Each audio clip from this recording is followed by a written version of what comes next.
studying this closely because of the fact that we found in the Old Testament in Numbers chapter 23 verse 19 and in 1 John, a statement or two statements that were really significant to all of us as people who have been kind of following religious journeys all of our life. In the book of Numbers, it identifies God, and it says God is not a man. And that's something that we haven't really dwelled upon a lot as people and going to church, because we've been praying to a man, and we've been asking a father and all this stuff, and all of a sudden our eyes are drawn to this statement: what you're calling God is not a man, not a human. Not a human. And so then we started thinking, goodness gracious, how do we communicate? And if it's not a human, what is it? So then we look in the New Testament, and it comes back, and he said, God is light. Well, once this is made clear, it opens up a whole new thing about what does light do, how does light impact us, and then we find that NASA puts out a paper we've been studying for several weeks, that they are now developing optical computers run by light, that can do in 1 hour what a computer today would take 11 years to do. And that this light, they have found that in order to make this work, they use membrane, organic tissue, living human tissue. And so now we're reaching the stage of proving the fact that light, God, coming down from above on an angle of light, an angel of light, a messenger particle, or as scientists say, a photon, can actually enter into our bodies and change logic circuits, change the way we think, change the way we feel. So it really becomes a very, very interesting thing. So we started then studying in depth the pineal gland of the brain. And the pineal gland plays a very prominent part in the Bible, because Jesus says, if your eye be single, your body will fill with light, which we now know is God. And then Jacob says, I have seen God face to face, and I'll call the place Peniel. So we have the Old Testament telling us God is not a man. We have the New Testament telling us God is light. We have the New Testament saying, if your eye be single. And we have the Old Testament saying, I've seen God, it's at the pineal. And then we had René Descartes, the 1600s philosopher from France, who tells us that the place where God meets you inside of your body is the pineal gland of the brain. So then we spent a week or two analyzing this pineal gland of the brain, and we found that it is inhibited by light. See, like an animal, like what would you call, like a salamander, or one of these vertebrates that hang out in the swamps and so forth, their pineal gland is open and closed by light with a lack of light. But in a human being, it's attached to your eyes. So you regulate it. It then becomes up to you, see, if you're going to go into a dark place and close your eyes, or if you're going to open your eyes, and in which case the pineal would shut down. In either case, it's going to secrete melatonin at around 2 o'clock to 3 o'clock in the morning. So we function with the pineal gland. And what my concern about all of this is this. Okay, we know that light comes down from above on an angle, and it's been doing that for millions of years. And we know that people have been meditating for thousands of years, at least hundreds. And the world's still pretty much of a mess. So what has been missing? What can you do as a human being to place yourself into a harmony with this light? Because we've proved by NASA, in a statement that they said electrons are attracted by photons and vice versa. Well, if a photon is an angle of light from above, God, And if the electron is in the pineal gland and you stimulate that, then you are attracting an angle of light, or you are attracting an angel of God. But how do you do this? And can you do it? I mean,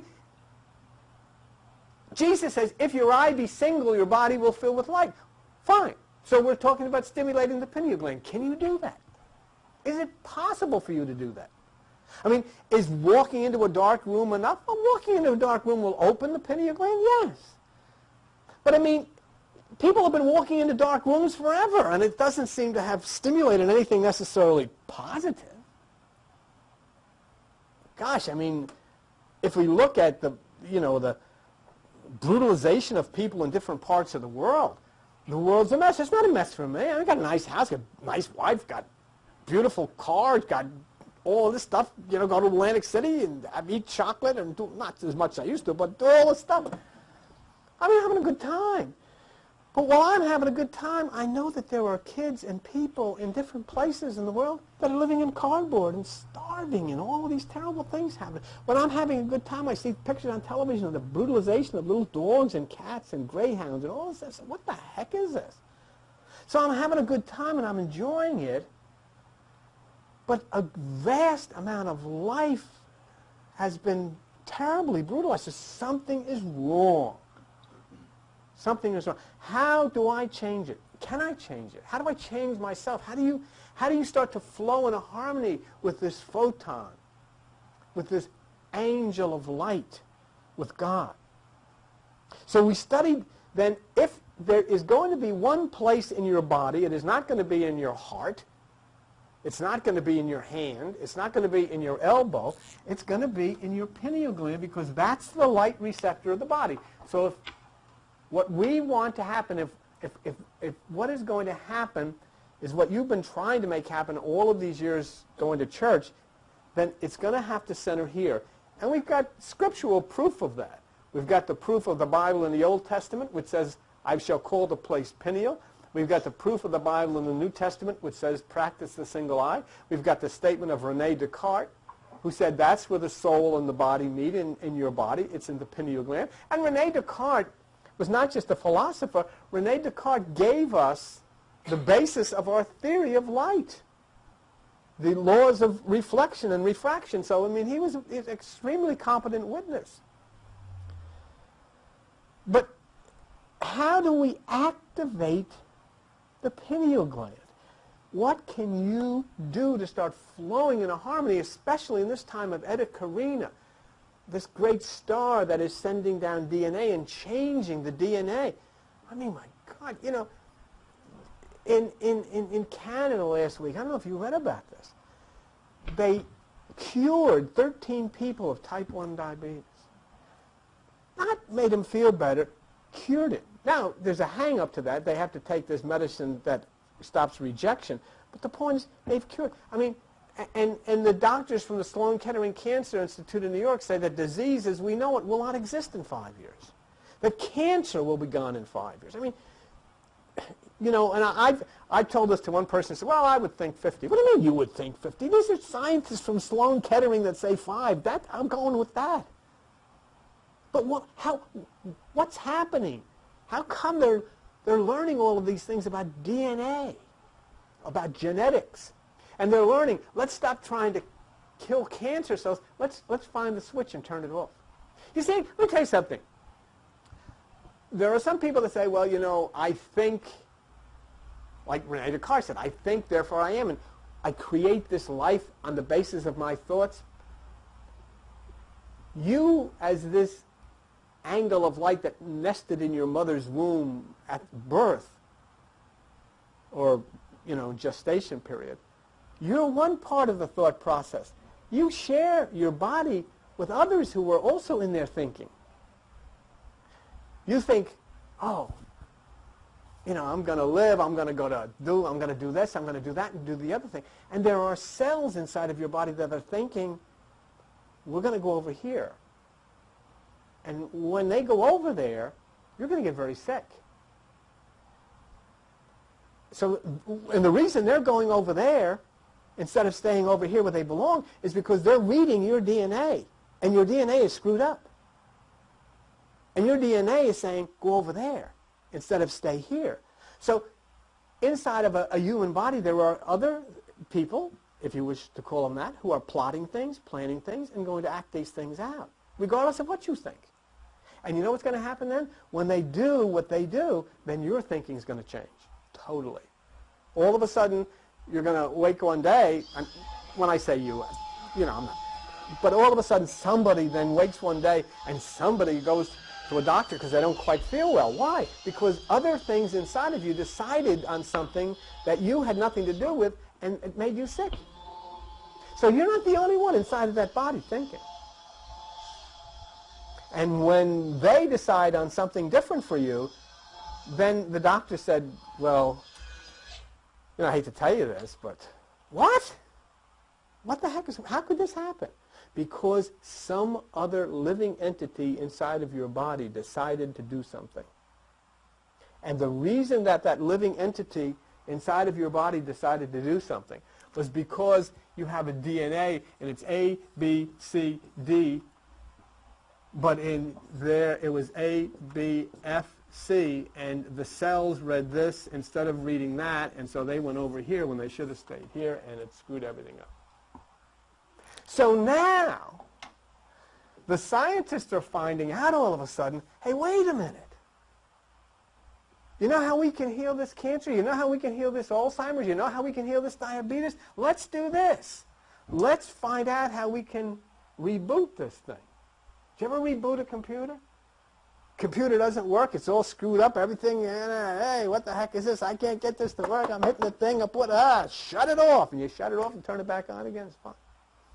So let's do something because the cells are reading this and thinking that they should be here when they shouldn't be here. Let's get rid of this. Let's clean it out. You see, that when you went to church when you were a little kid, they used to say everybody's born with original sin. You know what it is? It's screwed up DNA is exactly what they were talking about. They didn't know they were talking about that, but that's what they were talking about, mutant DNA. So we'll get rid of that. And now not only will the disease stop because these cells will stop multiplying and they'll say, whoa, wait a minute. We shouldn't be over here. Let's get back where we belong. And that's the end of that. So this is what they're finding, and these are the wonderful things. So we want to start to flow in a harmony because the reason that the scientists are finding all of this stuff out is that they are having gates in their brains opened by light coming from above. And it's opening the gates and giving them understanding.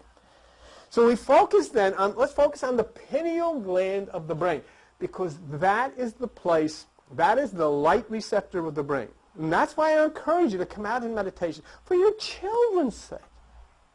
I mean, you want your kids to have, you want you to have this. This is the time to do it. And I would suggest you come out of here. You come in, this room gets absolutely pitch black. And when it's pitch black and dark in here and the sounds, you then focus on the pineal gland. It opens and you receive the angels of light to change what must be changed and to correct what must be corrected. But the point is, and you have a right to ask me this question, is it possible to do that?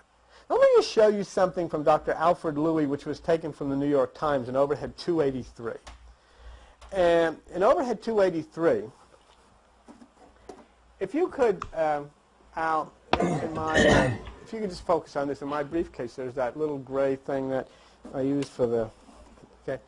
But anyhow, here, this is pineal gland hormone can reset the body's clock. And what it says here, after traveling through nerves in the spinal cord, the signal reaches the pineal gland. In the absence of light, the gland begins the production of melatonin. Darkness stimulates production of the hormone melatonin. Production is abruptly suppressed in bright light. Thank you. Okay? So this, and look what I said, understanding the hormone of darkness. And so when we have meditation then on Tuesday night, the room is absolutely dark. So we went through several scientific articles last week, if you remember, which basically said the same thing, namely that the pineal gland is active in the absence of light. It is the body's time clock. And it functions via the two physical eyes, leaving it up to you as to when you choose to activate it, other than when it does it by itself when you sleep at night. So the evidence was very conclusive, I think. So it appears that the pineal gland of the brain is suppressed by bright light. It appears that it's not active in the light. Another word for the pineal gland, and you can look this in a scientific Stedman's Medical Dictionary. The pineal gland is known by another word which people in religion are very familiar with. The pineal gland is also known as epiphysis. In religion, we have holy days called Epiphany. It means enlightenment. If you look in Stedman's Medical Dictionary, you'll say pineal gland. It tells what it does. It says also KKA, epiphysis. If the pineal is epiphany, if the pineal is the pineal that Jacob referred to in Genesis 32, if it is the single eye that Jesus referred to, then wouldn't it seem reasonable that when meditating to make contact with the supreme light being you know as God, one would stimulate it when it was most energetically reacting, which would be in darkness. So what is interesting about this is the fact that the light, which is God, according to the Scriptures, is darkness. The light and the dark are the same thing. In order to see the light, you've got to activate the pineal, because the light that you're going to see is invisible and can't be seen. Okay. What the heck is he talking about? Watch. If you have, for instance, let's look at this way. Here you have God is light. But it is light that cannot be seen. Okay. It cannot be seen. So it's ultraviolet or a form of light that is even beyond the spectrum that we understand. But it's an invisible light. So your pineal gland could see it in the darkness because it's not the kind of light like this is light, all right? So here then you go into the darkness because you're going to try to activate that gland which can see this light, and you open the pineal. And here then the pineal is able to see this light, which is no physical light at all. It's electromagnetism is what it is. Okay? So in order to see the light, one must activate the pineal gland because this light is invisible and cannot be seen with the physical eyes. It can only be seen by that single eye. So since we can't see in the dark, and the light, which is God, cannot be seen, it would mean, ready for this one, that the light is actually the dark, and the dark is actually the light. In other words, here I'm standing here in the light. You all can see me. But I cannot see the light that is God, which is invisible light. Can you? Look around. So I know that in order for me to see that light, I should be in the dark, so that the light receptor, which is the pineal gland, would see that. There are several scriptures that are significant when considering this. Let's look at overhead B47 for a minute. Look at this. Psalms 18:11. He made darkness his secret place. Okay? When you pray, enter into your closet, shut the door, and pray to your Father, which is in secret. Whoa, wait a minute. You see two words there that are very similar? Secret and secret. Pray to your Father in secret, in his secret place. Where? In the darkness. Meditate in the darkness. Look at Amos here. Woe unto you that desire the day of the Lord. To what end is it for you? The day of the Lord is darkness and not light. And again, shall not the day of the Lord be darkness and not light, even very dark and no brightness in it? Why? Why does it have to be dark? Because the pineal gland becomes active in the darkness. And Jacob says, I have seen God face to face. You see, and I did this again last night. You may not like that. You may say, I want to meditate in the daytime. Go ahead.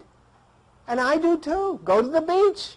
And it's 250 degrees and the sun is shining and everybody's sweating to meditate. Go ahead. And it's a beautiful place to meditate. Meditate about the family, meditate about your health, but you're not going to make contact for a particular reason that the pineal gland is going to be closed down in that bright light. You've got to do this according to the way nature says to do it. Maybe the church doesn't like that. Maybe the pastors don't like that. Maybe the priests and the rabbis don't like that. But that's irrelevant, because this is evidently the way that the light likes it. You're created that way. Remember what we said last week? I don't like to use my mouth to talk with. I don't think I have to use my mouth to make sounds with. I would rather talk to you like this. And so here I go. I make contact. I make contact with you this way. Well, it doesn't work. I have to use this whether I want to or not. You have to use the pineal gland in the dark if you want to make contact with this light. So there we are directed to understand that the darkness is the secret place of God. That when we pray, we should enter the secret place, which is obviously darkness. And that the day of the Lord is darkness, even very dark, and no brightness in it. And we have developed convincing evidence that the pineal gland, which Jacob noted when he saw God face to face, is active in the dark. Look at overhead B8. And in overhead B8, it's a little difficult to see, but here it says, Genesis 32:30, I have seen God face to face. That means he has come face to face with this light, and Jacob called the name of the place Peniel. And it's in the scriptures. Now let's consider another factor with anatomy and the pineal gland of the brain. I want to show you overhead 10, and I want to show you which is a brain. There it is. You want to see? Did you ever see an angel? Turn it upside down. Right there. Okay. There's your angels. Okay, you're going to turn it back there. But let me show you something here which is interesting. The words I want you to look at here, if you can come up a little bit, okay? The ventricle interior, okay. Can you come down here, Joe? Okay, right there, okay. This is talking about the third ventricle. Its sides are formed by the optic thalami by a delicate band of light fibers, the stria pinealis. You see that right there? Stria pinealis. S-T-R-I-A P-I-N-E-A-L-I-S. Stria pinealis means straight line from the pineal. The straight line from the pineal. Okay, so we got a straight line from the pineal. Now if you lift this up, which runs along the junction, blah, blah, blah, to join the pillars of the fornix. You see that? Okay. So we have the pineal, and from the pineal we have a straight line, which was stria pinealis, and it joins at the fornix of the brain. So there's a connection there. The word fornix means vault, and it is connected to the constellation word fornax, which means furnace. So here we have a situation in which the pineal gland of the brain receives the fire from the solar plexus, which is the place of the sun in your body, which runs up the spine, impacts the pineal gland, which is the light.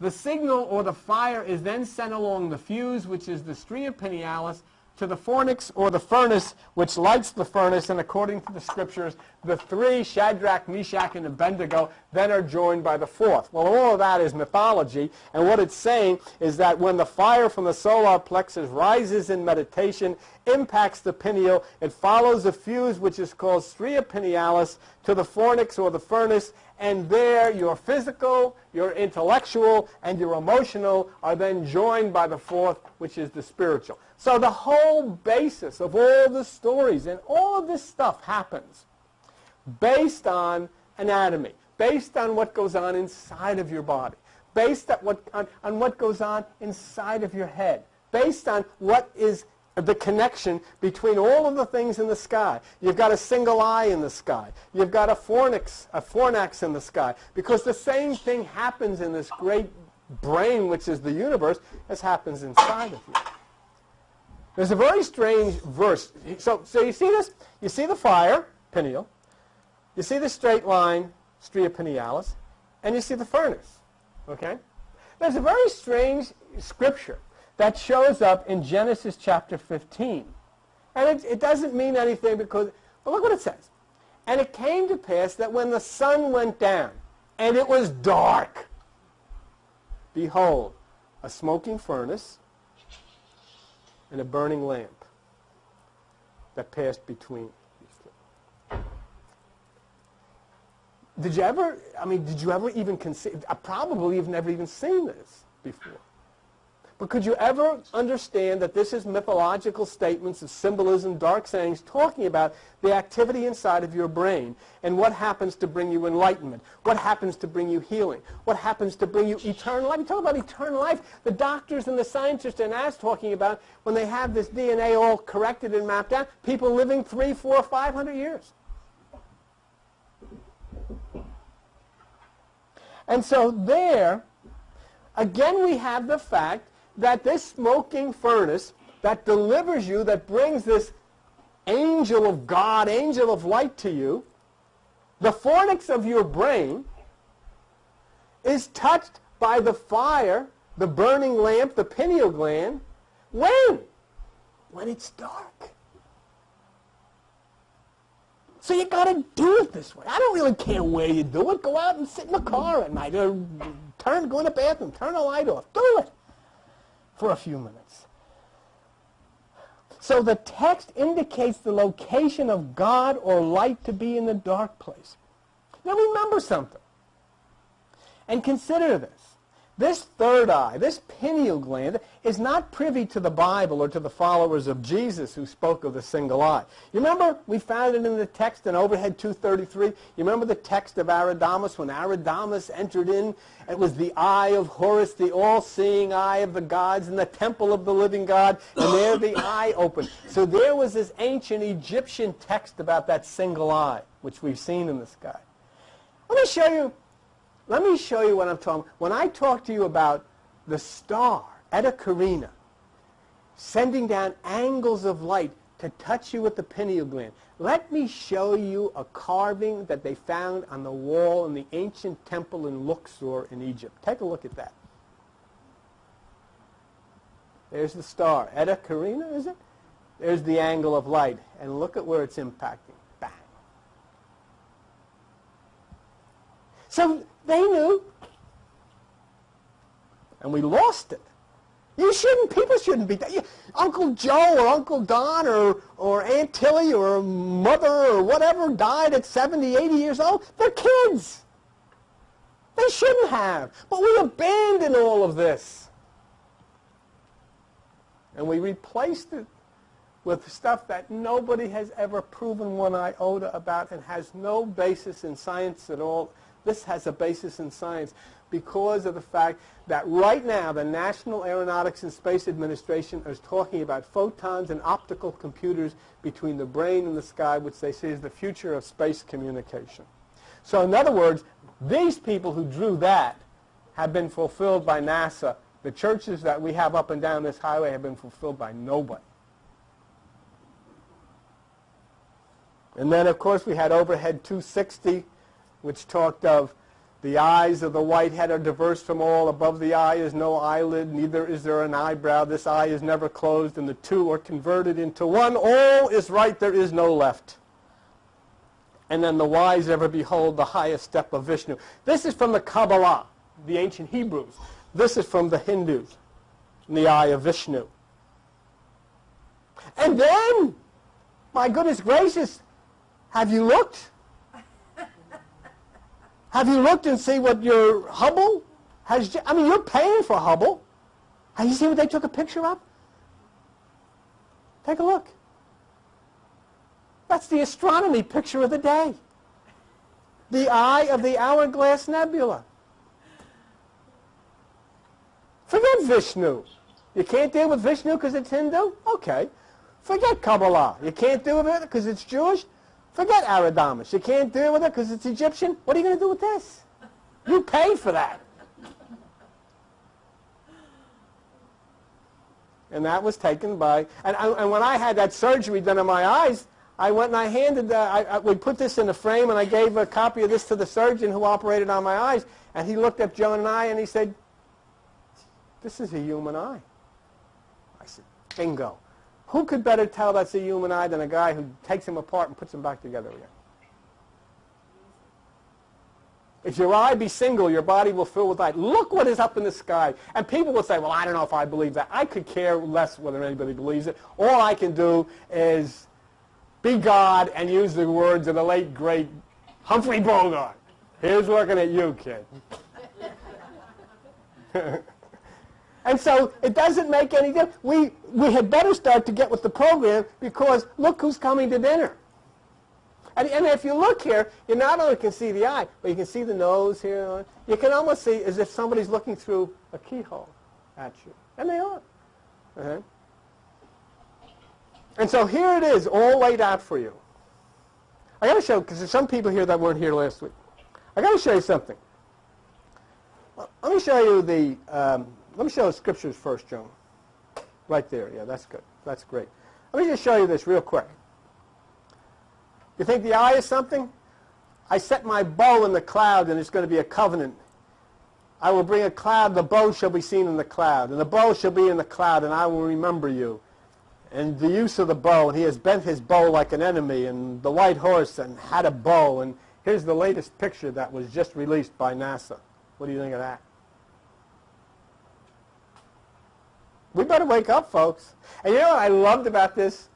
NASA painted in an arrow to show the direction of the energy, and they painted in a green arrow.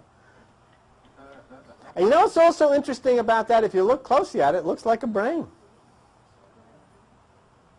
And you know what NASA says this is? The most bizarre thing they've ever photographed with Hubble. They said it is a cosmic crossbow.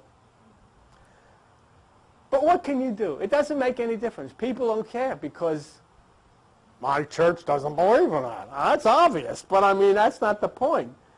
The point is, it's time when you're going to have to choose. I had to abandon religion because I wanted to find God, and that's my job. Now, the point here is, according to NASA, if you have electrons in the pineal gland of your brain. If the electron is stimulated, it will respond to the photon. Now, don't let that get you screwed up in your head, because it's very simple and it's nothing to screw you up. Very easy. A photon is an angle of light, you used to call them angels of light, coming down from above, and it's a messenger particle. That's what science calls them, and it impacts you at the pineal gland of your brain. But you've got to activate that pineal. You've got to do something. If you don't, then how are you going to get the message? Let me ask you this. If the mailman comes to your house and he puts the mail in your mailbox, are you going to sit home and say, well, I know there's mail there, but I'm not going to the mailbox because my pastor doesn't believe in that? Of course not. You're going to go to the mailbox. Well, you're going to go to the mailbox? Because you've got mail. Did you ever go to America Online? You have mail. You've got mail. But you know what? Unfortunately, you're not picking it up. And it's piled up in there. And some of the mail, some of the messages in there are how to overcome things that have been coming against your life that shouldn't be. But you've got to pick it up. And there's nobody can pick it up for you. Don't forget, you're not allowed to go in somebody else's mailbox. Let me just show you something. Let me show you overhead 266, page 1. And we're getting ready for a special guest in just a minute. I just want to show you something. Here, okay? This is from the National Aeronautics and Space Agency. I don't use New Age stuff here, and I don't use religious stuff here. I want people that know what they're talking about. And I have found in both of the other groups I have problems. Okay? So I'm talking about the pineal gland. There are electrons in your pineal gland because there are atoms. Okay. So you want to stimulate the electrons in your pineal gland to receive the photons, which is the messenger. Is that possible? Bring that up a little bit, Joan. Here's what NASA says. Photons of light, okay, photons can respond to electrons. I don't want to hear anything from anybody else. I don't really care what anybody else says. I know there's electrons in your pineal gland. I know there's electrons in your body. And I know that photons are angles of light, which are messenger particles. And NASA has said photons can respond to electrons. Now, how are you going to stimulate the electrons to get that photon to respond to it? Angels of God, messengers of God, responding to things that happen inside of you.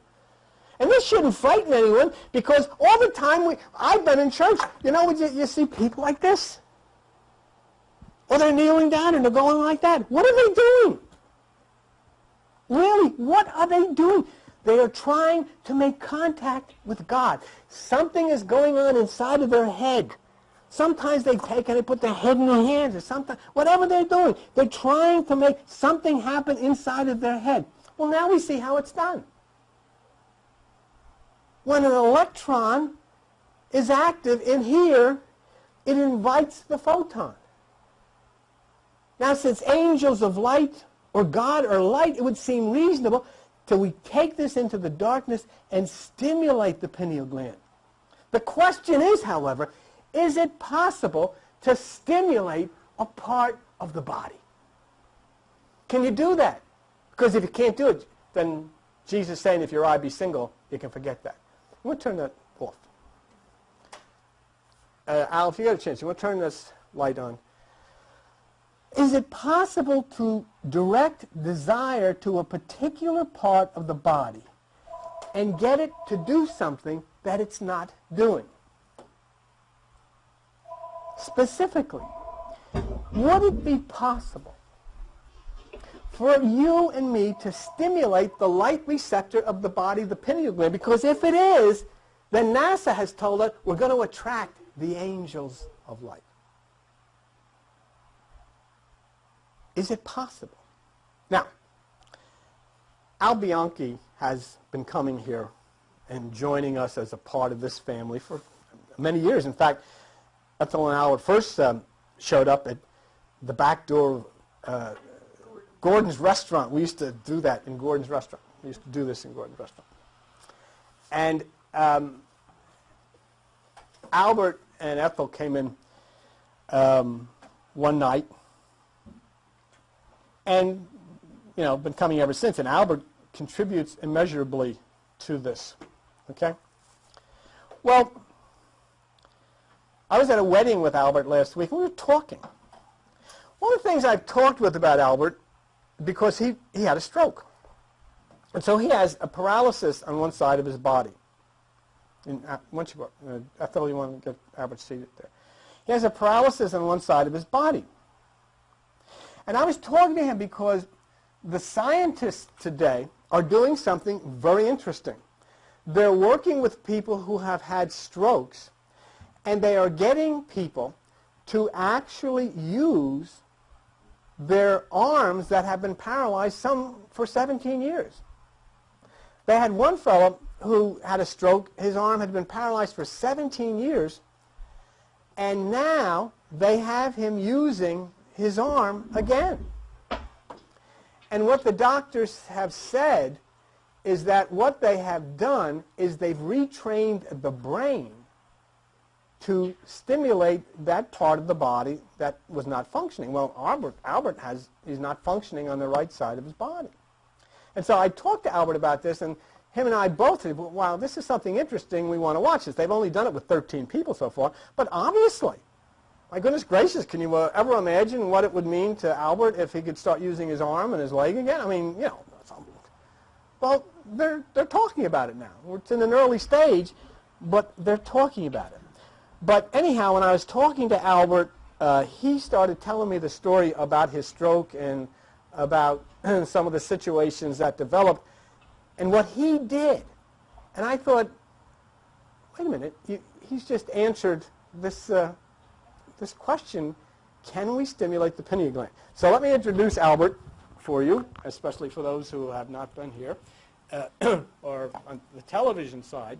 And what I want to do here is share with these people what you were telling about your stroke. Now, your right side is paralyzed right now. And tell me when it happened and a little bit about that. Physically, what happens to you is that you get a complete right side, completely uncontrolled. Mine did, including legs, arms, nothing happens, including speech or talking about it, because it's on the right side over here, and the blood is in the spot which has been hemorrhaged, and it's also called the temporal lobe, and it burned out. So you don't speak because your idea of talking comes by your brain, which functions, it comes to that lobe, but there's no response. Let me ask you then. So here you have the stroke. The say next day or a couple of days or whatever, you're lying here. Oh, by the way, excuse me. I think it might be important in terms of Bill. Just it came to me. For 3 days you sleep. It's interesting. 3 days. 3 nights. But it's dark. Yeah. You sleep. Okay. Okay? Now, here you are, and you're in this state where you cannot talk. Not at all. Not a word. Not a word. And yet the doctors are standing around and they're talking. Yes? And you can hear them. Yes. Unfortunately. The physician... But just before you tell us, you're very alert. I mean, a person that has a stroke, their mind is extremely alert. The mind is all right. The thing is that physically you can't show a thing. The physician looks at you and he told me it's just too damn bad that he'll be a vegetable. Now, wait a minute. You're laying there and you heard this. Oh, yeah, sure. Look, I'm looking at him. I can't move. You can't move, you can't say anything, and he says it's too damn bad, he's going to be a vegetable. Mm-hmm. Okay. All right, so now, here we go. Something then kicks in inside of you, and you start to plan in whatever way. What did you do? Yes, it has to.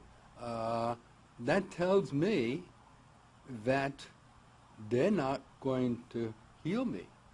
I'm in medicine also. I know there was nothing that they can do for me, so I better find out something about myself. And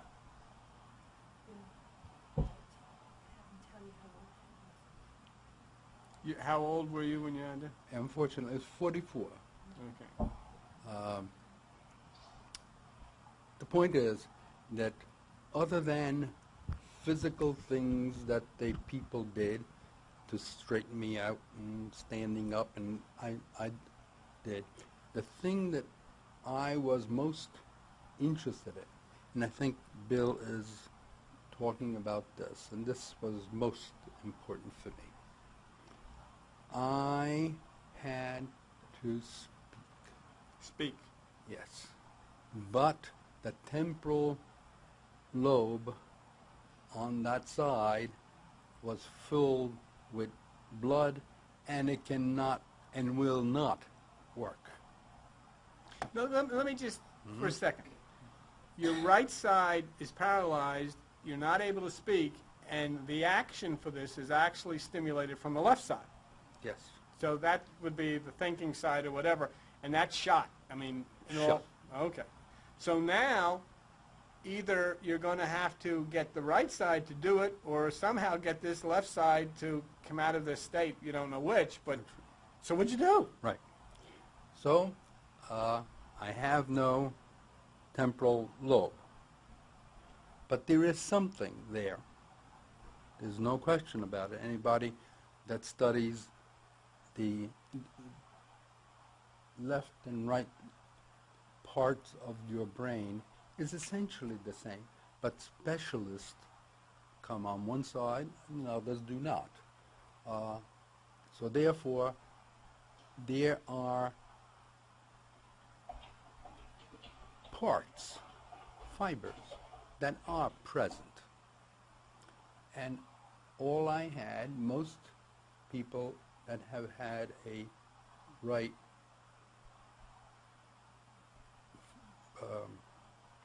Paralysis on the right paralysis. side. Yeah. What happens is that you have you can't speak, so you grunt, all right?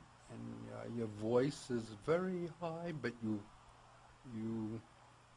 grunt, and that's the rest of your life is going to be. But what happened to me, there are many things that you say to yourself, what are you interested in? What do you need in life? And mine was I had to know to speak. I had to. I can think it, but I can't bring that idea that I had in my brain to an area that's filled with blood, had to come out to the mouth. What happened is I tried very much to talk, and a teacher, a speech teacher, who got me very angry, was teaching me like boy and girl, very small ideas. He was thinking that he'll try and bring me up. Well, I almost killed him. There was nothing wrong. There was nothing wrong with my brain. Communication to get to the mouth. Somehow or another person came, and a woman, and I was really, and she asked me, and I asked her in my own way, not speaking now. This is about 3 months have passed. No speech. This woman, she wanted to know from me what I wanted. And I said, please try poetry. It seems like I can try something. And she did. At any rate, we pushed. Now, I mean, all day, not she, me. I had to speak every single day. I had to, and I forced, this sounds silly, I forced my right side to come out. There you go. And in other words, you made it do something it couldn't do. That's or right. It wasn't doing. It couldn't do it. But you actually insisted yes. that it do what it Yes. wasn't doing. Yes, and I said that. And I literally said that. Speak. And little at a time. My voice came out all right.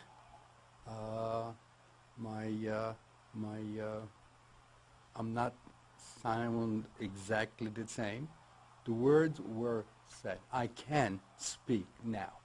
I wasn't care about where, how well or anything. But you just insisted Yes. that whatever it was inside of you, you insisted that it start to work. Yes. And I actually ordered my brain to work constantly. I think I was even thinking in my sleep. You just wouldn't let it alone. No. And after I let that go on and on and on and on, and I realized that things are moving, about the 4th, the 5th month, I'm getting something, and all I needed was an idea that it was real, and then until about a year or things are going okay. And of course it's never been okay, but that's where we are. Now, as a result of your experience, you've had an experience here that most people have not had yet. But as a result of your experience, that I would ask you the question that I've been asking for the last 45 minutes. The idea or the concept here is the Bible says, if your eye be single, meaning you have to do something in order to stimulate this pineal gland of the brain. The Hindus would say to us, focus between your eyebrows, to do this. And, we would do that. But talking to somebody like you, you focused. You focused on a particular part, and you demanded, and you put the energy in there to cause something to happen that literally could not happen, but it did. So then I would ask you, as a scientist before you, do you feel then it is possible for a human being to send energy and to stimulate a particular part of the body? That's precisely what happened, yes. Because it couldn't been redo the old way. It is new fibers. Its own on the other side of it. Whether you gave over the work to the right side or stimulated the left side, you would never know. You don't know where it came from. But all you know is that you put the suggestion inside and worked with it, and it came to pass. Yes. And it didn't happen today, it didn't happen tomorrow, and it took you a period of time, but here you are. Yes. And you still, obviously, you still struggle with situations because you've had that, Sure. but on the other hand, you're able to communicate, and you're able to speak, and you're able to contribute an awful lot to what I do and so forth. Precisely. So you not only have been able to speak, but to convey the depth of, it's not boy and girl, but you talked about pineals and quantum and all the rest of the stuff. Exactly. Very good. And before we terminate, I also want to say another thing. I cannot remember the sequence of words. In other words, whatever I said before, once I've said it, I can't say in that exact way of saying it exactly the same way. But I found out if I had the strength, again it's strength, to go on the other side, you can do that too, the sequence. See, I didn't care. See, what Bill is talking about, I must force it to work with There me. you go. There you It go. won't by itself. There you go. And so then we could have people who are, in essence, meditating or whatever they're doing for thousands of years, and we still have a very disruptive world, but not following the instruction. You must opt to do this. Yes. You must opt to go into the darkness. You must opt to stimulate this and cause it to work. Yes. Okay. Thank you very much. Just stay right where you are. Yes. Do you have to force it even now? Joan wanted to know, do you have to force it even now? Yes. Yes. Easier. But yes, you must. Does anybody else have a question? Okay. What I would strongly suggest to you then is we've talked this morning about identifying in the Bible the fact that God is light, identifying the fact that the light receptor of the body is the pineal gland of the brain, and that the scriptures specifically tell us and instruct us to stimulate it. And here you have heard from a man who specifically instructed himself in the stimulation of a part of his body to cause an effect to happen. Now, what is so interesting about that? Joan, if you could get overhead 84 out. Okay, can I interrupt? Albert did this prior to his knowledge, so innately it came from its own. Yes, Albert wasn't studying this metaphysical stuff when he did this. This came as a result of something that he did. But just let me show you had a desire. Yes. And the desire was to speak. Yes. And you caused this to happen by the energy. 84. Is it 84 in there? 84. Rene Descartes, maybe? It's probably all the way back in the back. I just want to show you one thing, and then you'll be out of here. But it's important for you to see this. But what Rene Descartes said. Yeah, okay, there you go. Albert, you just stay right there, and let me just show you this real quick. no, it's not 79 that I want 84. But this is Rene Descartes. What the world is about this? This is Rene Descartes who showed us about, and this is what he said, which was so important. He discovered the fundamental laws of reflection and science and light and so forth. Okay? Let me just stay with me for a minute here. Let me just show you what Rene Descartes said in Overhead 84. Okay? He said in Descartes' conception, making contact, the soul makes contact with the body at the pineal gland. Okay? The soul's contact with the body at the pineal gland. And now I want you to think of what Albert said and then what Rene Descartes said in the 1600s. The whole action of the soul, listen to this, Albert, consists in this, that solely because it desires something, it causes the little gland, the pineal, to which it is closely united, to move in a way to produce the effect which relates to the desire. Bingo. And there you fulfilled the words of Rene Descartes, who wrote that so many years ago. So please take it seriously, and please consider it for your life, for your family's life, for your children, so that you can start to flow in the harmony of this new time of DNA and healings and so forth and so on. And to fulfill the very scriptures that you've treasured as a child in your church. See ya. Thanks. Bye-bye.